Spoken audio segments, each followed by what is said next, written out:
mês em que a Petrobras completa 67 anos, o professor de Direito Econômico e Economia Política da Universidade de São Paulo, Gilberto Bercovitch, traça para o AEPET TV um histórico da bem-sucedida relação de parceria entre a Petrobras e o desenvolvimento do Brasil, um investimento do povo brasileiro, como mostram os estatutos da empresa. Apesar da conjuntura dramaticamente adversa, com o desmonte acelerado das estatais, Bercovitch entende que, cedo ou tarde, os valores civilizatórios costurados ainda no período Vargas devem se impor, fazendo com que empresas e recursos estratégicos do país possam ser resgatados para o proveito dos brasileiros. Seu nome figura entre os coordenadores do livro Utopias para Reconstruir o Brasil, que terá prefácio do ex-ministro Celso Amorim e reúne artigos de vários autores. Quais as utopias destacadas no livro?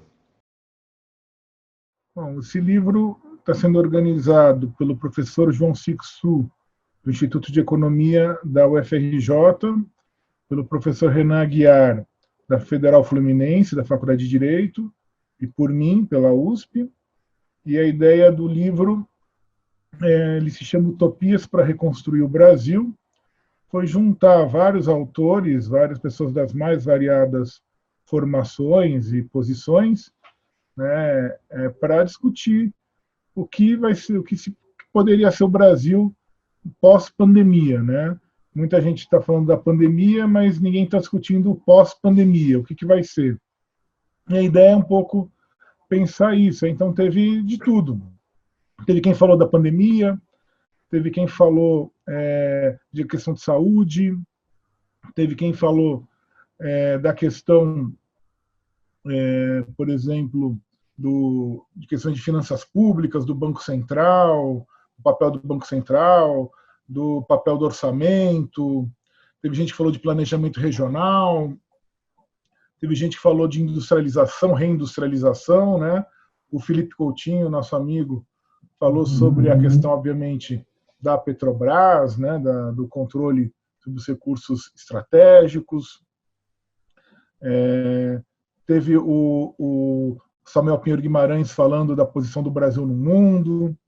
O prefácio, inclusive, desse livro é do ministro Celso Amorim, né, discutindo a questão da utopia, uma utopia por um país melhor, né, o papel do Brasil. Então, foi nesse sentido, mais um livro para a gente pensar um pouco, né, o futuro do país. É um livro que tem várias abordagens, então acho que pode agradar vários públicos. Estamos assistindo à entrega de ativos estratégicos da Petrobras de maneira acelerada e com o Congresso dispensado de opinar. Como avalia este cenário? Bom, tem vários pontos aí. Em primeiro lugar, a questão do desmonte da Petrobras. Quer dizer, a Petrobras vem sendo desmontada desde o final, desde 2016, né, do governo Temer, né, depois do golpe de 2016, quando Pedro Parente assume a presidência, uma política de venda de ativos, que na verdade é uma forma de privatizar a Petrobras sem que as pessoas percebam. Então você vende um campo, você vende uma empresa, você vende uma subsidiária, né? Vai vendendo pedaços da empresa e vai fazendo isso de maneira que as pessoas não percebam, né? E a empresa vai perdendo sua importância. Isso tem vários problemas, né? Em primeiro lugar, a própria lógica da estrutura da Petrobras. A Petrobras é uma empresa integrada de petróleo. Isso significa, aliás, não só isso, não é uma característica só da Petrobras. Todas as grandes empresas petrolíferas mundiais hoje são assim, são empresas integradas, ou seja, elas atuam em vários setores da cadeia produtiva, né? Como se fala, é do poço ao posto, né? E a Petrobras ainda atuava mais, porque até pelas características da Petrobras, da importância da Petrobras no Brasil, ela também atuava em áreas fora da cadeia do petróleo, até de geração de energia, biocombustíveis, né, fertilizantes, né, que não estão diretamente na cadeia tradicional do petróleo, né, gás e assim por diante. Então, a Petrobras tem vários setores. E aí o que acontece? Você, ao fazer isso, Vamos primeiro falar como se fosse uma empresa comum. Né? Vamos fazer de conta que a Petrobras é uma empresa qualquer. Você vender ativos de uma empresa integrada, você está agindo não só contra a empresa, ou a importância da empresa, o tamanho da empresa, você está agindo contra o interesse dos acionistas.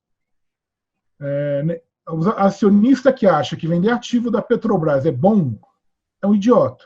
Não tem outra palavra para dizer.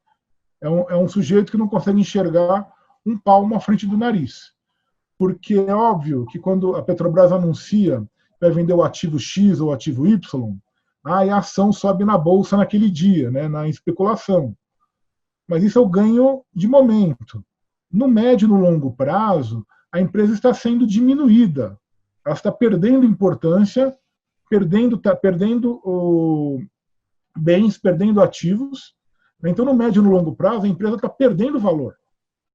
Aí ela vai deixar de atuar em vários setores, né, em que antes ela atuava e que era uma das características inatas da própria estrutura dela.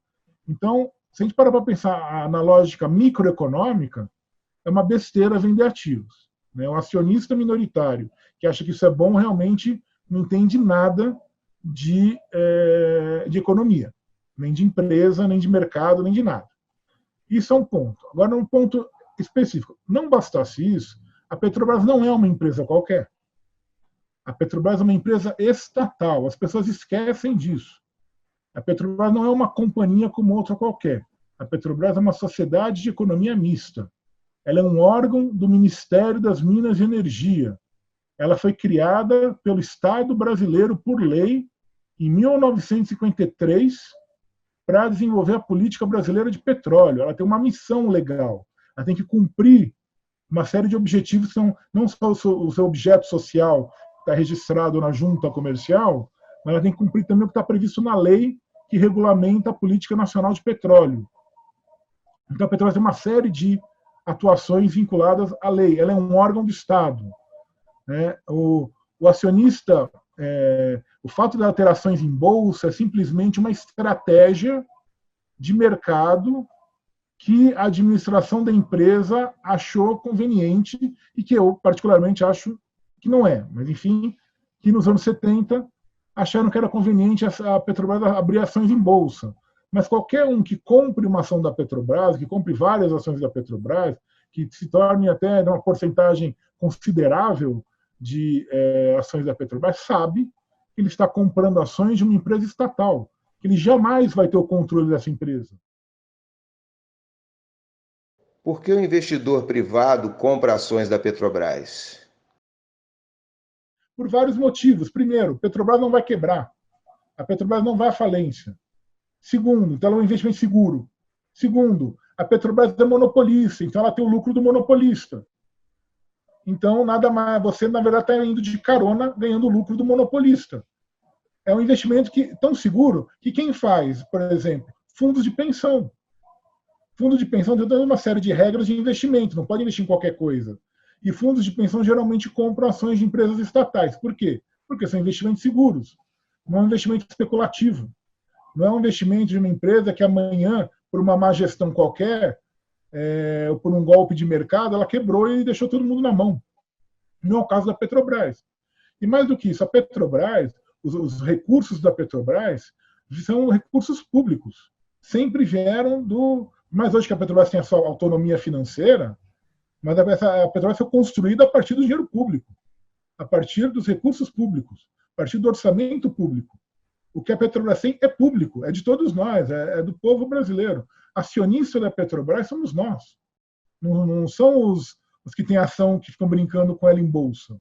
Então, a Petrobras não pode agir para agradar, para ficar pagando dividendo para especulador e deixar de cumprir a sua missão legal e constitucional, que é atuar na política de petróleo, na política de abastecimento de combustível, na segurança energética do país. Qual o objetivo da atual política de desmonte da empresa? E você fazer essa política de desmonte, você está destruindo, né, as possibilidades da Petrobras cumprir o seu próprio objeto, né, o seu próprio objeto social, o seu próprio objeto, a sua missão funcional, a sua missão legal. E tem um terceiro fato aí nessa questão do desmonte, que é particularmente a venda, a questão do gás e das refinarias, né? Tanto a questão das refinarias quanto do gás, foram, na verdade, foi um jogo combinado, foi um jogo de cena, mas formalmente a Petrobras está abrindo mão dos seus ativos no setor de gás, no setor do refino, após uma avaliação do CAD, do órgão de defesa da concorrência. Isso é um crime, não há outra palavra. O CAD violou a lei e a Constituição. O CAD não tem competência para avaliar a atuação da Petrobras no setor do refino e no setor do gás. São monopólios constitucionais. O artigo 177 da Constituição é muito claro. Todos os setores do petróleo, à exceção da distribuição, da cadeia de petróleo, à exceção da distribuição, são monopólio da União. Está lá. A emenda do Fernando Henrique, a emenda 9 de 95, o que ela fez? Ela abriu a possibilidade, no parágrafo 1º desse artigo, criou um parágrafo 1º, dizendo que essas atividades, todas as atividades do petróleo, transporte, refino, importação, exportação, gás, etc., etc., eles podem ser prestados diretamente pela União, que faz por meio da Petrobras, ou por meio de concessão. É isso, a União pode conceder, ela não é obrigada, número 1. Número 2, continua sendo monopólio da União. E se nós formos ler, está na Constituição, artigo 177. Depois a Lei do Petróleo, de 97, que é a Lei do Fernando Henrique, também está lá. Constitui monopólio da União. Todas aquelas atividades. Repete a Constituição. Mas há espaço para o setor privado, inclusive no segmento das refinarias, que a empresa se apressa em vender. Refino é monopólio da União. O que acontece antes só a Petrobras podia explorar. A lei permite que possam haver outras pessoas, outras empresas, enfim, que possam explorar, desde que por meio de autorização, permissão, enfim, ou concessão da União. No período que foi feita a lei, 97, até hoje, 2020, quantas empresas se credenciaram para atuar no setor de refino no Brasil? Nenhuma. Nenhuma. Não era proibido. Elas podiam muito bem ir lá na Agência Nacional de Petróleo, solicitar, e a agência examinava lá pelos seus critérios se podia abrir, não podia abrir refinaria ou não, onde ia ser, como ia ser, enfim. Tinha lá as regras próprias técnicas aí de como montar o negócio. Ninguém fez isso. Aí vem o CAD, aí o governo, para se livrar, para vender a Petrobras por baixo do pano, né, porque o Supremo, numa decisão esdrúxula, o Supremo diz o que está certo, o que está na Constituição, que para vender uma estatal tem que ter autorização legislativa, tem que ter o Congresso, tem que aprovar, e aí aí vai dar um jeitinho, né? Abre um jeitinho, abre uma porta lateral, não, mas pode vender subsidiária sem autorização. Qualquer pessoa do mundo que tem noções mínimas de direito comercial societário sabe que isso é uma fraude. Porque a subsidiária é uma decisão administrativa. Então, o Conselho de Administração cria subsidiários. E tanto é uma fraude, porque permite que se venda sem licitação, ou seja, violando de novo a Constituição e a lei do Plano Nacional de Desestatização, a lei das estatais, toda a legislação. Quer dizer, eles abriram uma brecha, vocês podem vender tudo e deixar só a casca.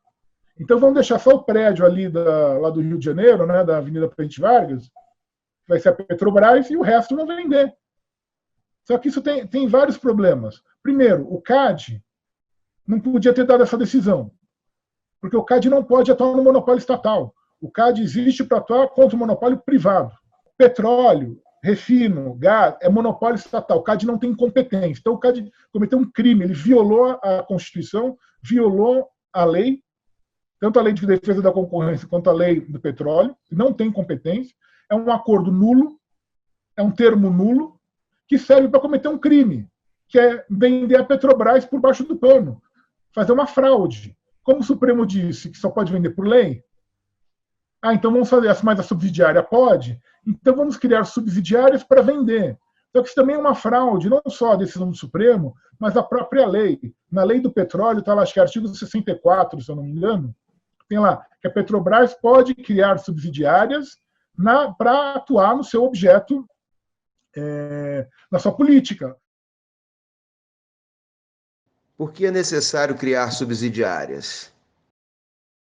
É uma espécie de descentralização. Então, você cria uma outra empresa para atuar especificamente no setor. Então, como era a BR Distribuidora, que atuava no setor de distribuição, ou a Braspetro, a Transpetro, que atua no setor de transporte, assim por diante. Ao transformar a refinaria em subsidiária para vender, está violando a lei também, porque a função da subsidiária não é ser vendida. Você não cria subsidiária para vender ativo, isso não existe em lugar nenhum do mundo. Só no Brasil. E só nessa barafunda que virou esse governo, que faz qualquer coisa. Violando a lei, violando a Constituição, violando até a lógica de mercado. Em que pontos a lógica de mercado está sendo contrariada? A Petrobras é a única empresa do mundo que vende seus bens, seus ativos, abaixo do preço de mercado. Que raio de economia capitalista é essa, em que você subsidia a compra de bens públicos para empresas privadas ou multinacionais, vendendo abaixo do preço? O plano de desinvestimento foi elaborado ainda na gestão de Aldemir Bendini. Por sua vez, o senador José Serra já conseguiu retirar a obrigatoriedade de a Petrobras estar presente em todos os consórcios do pré-sal. No que os governos seguintes agravaram esse quadro? A Petrobras foi criada pelo Getúlio em 53. Lei 2004, monopólio total das atividades menos distribuição. Funcionou muito bem até 1995. Tudo que a gente tem de petróleo foi construído nessa época. Toda a estrutura da Petrobras, tudo foi construído nessa época. Com dinheiro estatal, com depois a Petrobras ganhando seus recursos próprios, enfim, foi tudo construído aí. O Estado construiu. O Estado construiu rede de gasoduto, o Estado construiu refinaria, o Estado construiu tudo. Ninguém fez nada. Foi o Estado brasileiro que fez isso. Quando está tudo pronto, aí ainda tem, aí o Pedro Serra vai um pouquinho depois, aí o seu Fernando Henrique resolve começar a vender. Como ele não consegue vender a Petrobras totalmente, o que ele faz? Ele cria essa abertura da emenda 9, né, de possibilitar concessão, e faz duas coisas contra a Petrobras. A primeira é vender. O governo, o Fernando Henrique, tinha acho que mais de 80% das ações da Petrobras, do capital da Petrobras. Ele vende parcela desse capital na Bolsa de Nova York, para até dar os 51%, para manter a maioria do capital. Ao fazer isso, na época, ninguém entendeu. Qual que é a vantagem de vender em Nova York? Só para dizer que é uma empresa que está na Bolsa de Nova York. Hoje a gente sabe o que aconteceu.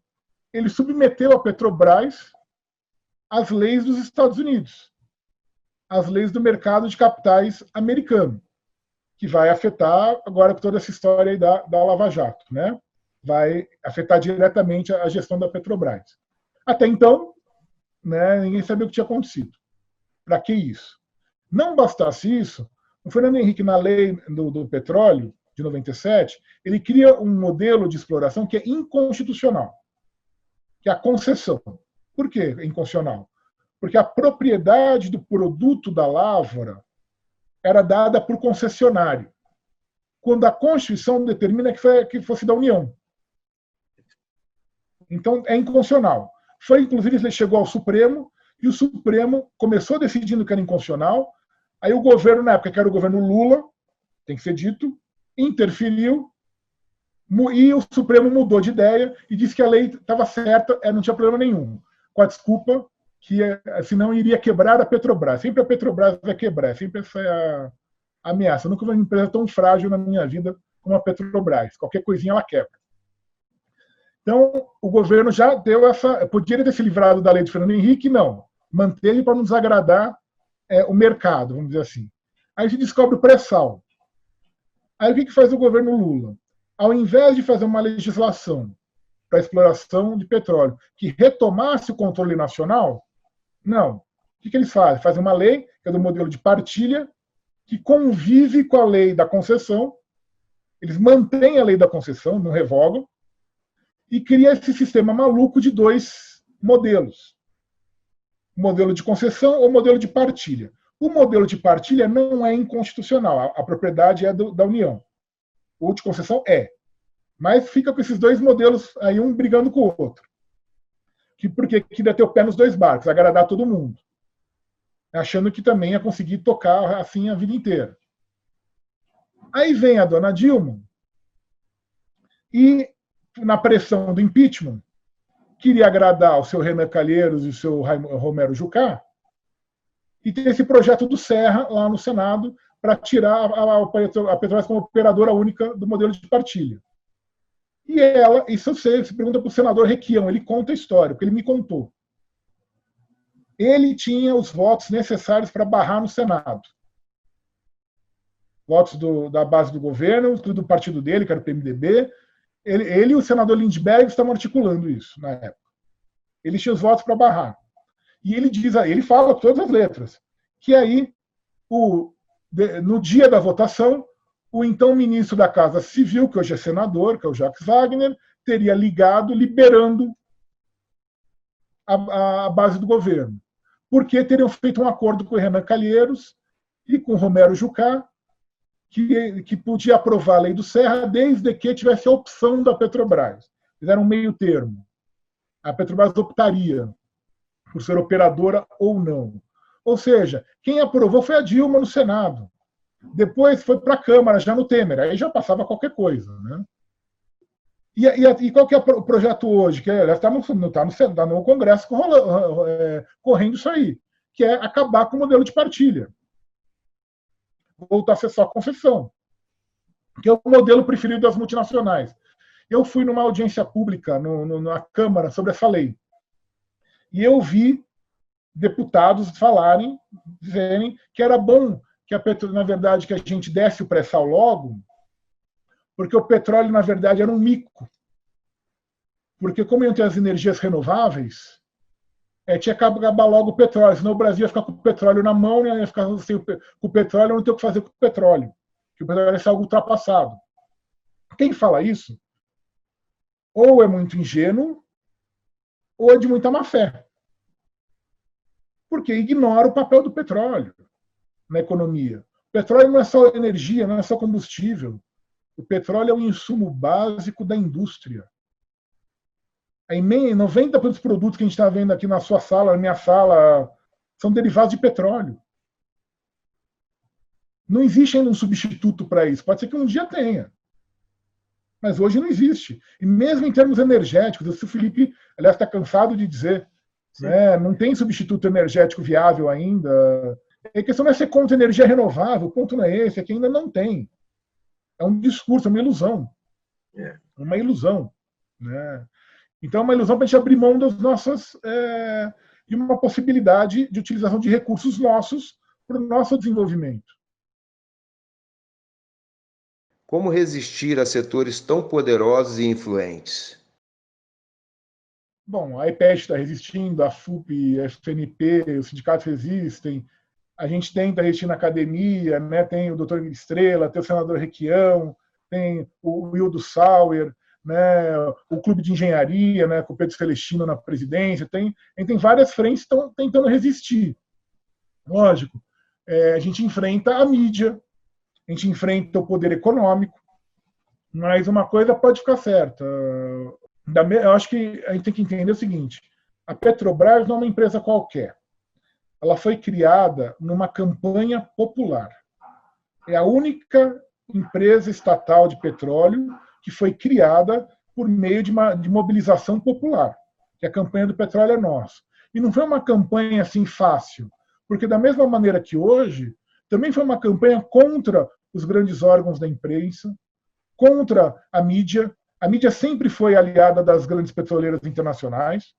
A grande mídia brasileira nunca teve ao lado da Petrobras, nunca teve ao lado da soberania nacional.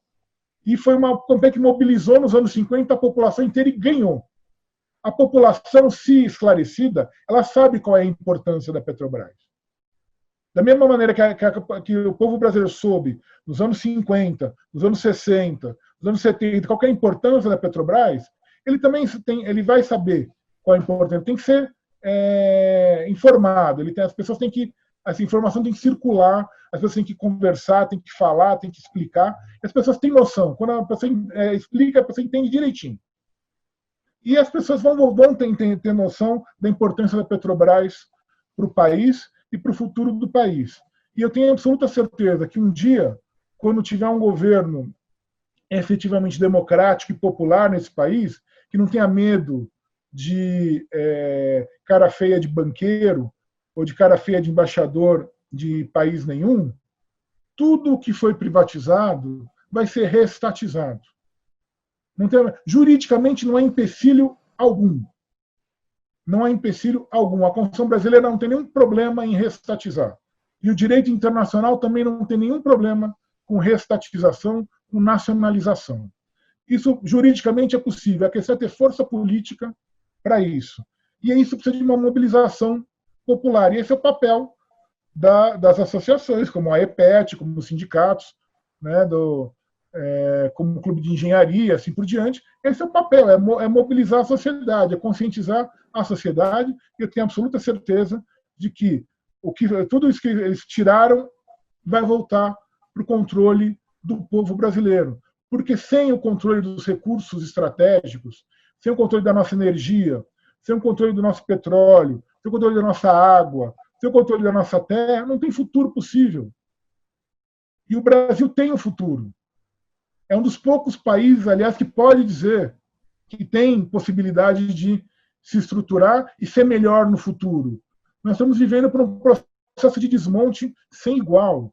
Nós estamos sendo... É uma guerra, parece uma descrição que parece de uma guerra. Mas a guerra não terminou. Essa guerra não acabou. E a gente pode estar perdendo algumas batalhas, estamos perdendo feio, aliás, algumas, mas não quer dizer, enquanto tiver quem defenda o interesse nacional, enquanto tiver quem defenda a soberania, enquanto tem quem defenda a soberania popular, essa guerra não vai estar terminada. E não vamos estar derrotados. E nós vamos vencer no final. Porque nenhuma sociedade é suicida. E não existe país nenhum do mundo que abriu mão das suas riquezas, que abriu mão das suas potencialidades a troco de nada.